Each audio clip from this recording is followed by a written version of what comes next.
mhlawumbe ngezwa ukuthi utshone isikolo sakithi sila yabona kasikho ngoba ngizokubisa uDzimitsa kodwa ngase ngidibana naye insizwa ebizwa ngoDzimitsa insizwa yasuka kithi yona siyakhe ngapha kochini thina sile kuwadwana kusiphoso asiyacela ichurch nali ibe khona manje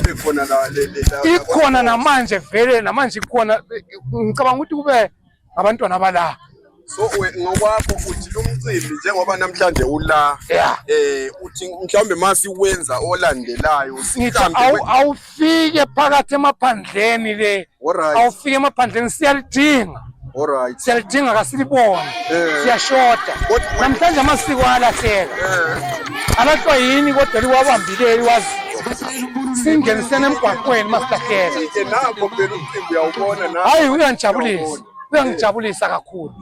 nami ngiyazibona ngijabuliswa ukuthi angikwazi ukumfuqula emuva le kwazi umfikisa la imoto isitakele kwaba kube vanga ngimanga la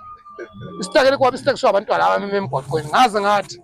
nazi tamanye yedi umakanika usupompa sempompa ngizamugcwalisa iviri ndinda umakanika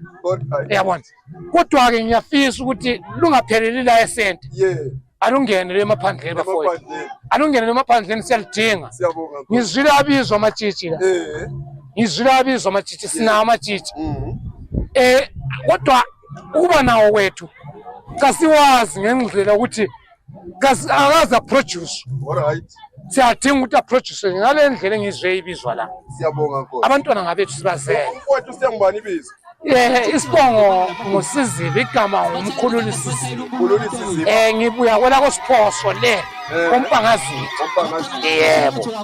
iward yami ngiward 1 mina isikolo sami kuyisikhobo umakhelwane ngilesen Rooflets mina ngokuzalwa ngisempisini siyabonga hawo lami ngiyazibongela mfowethu ulukuthole namhlanje ngicela ukulizwa izwakala kithi siyabonga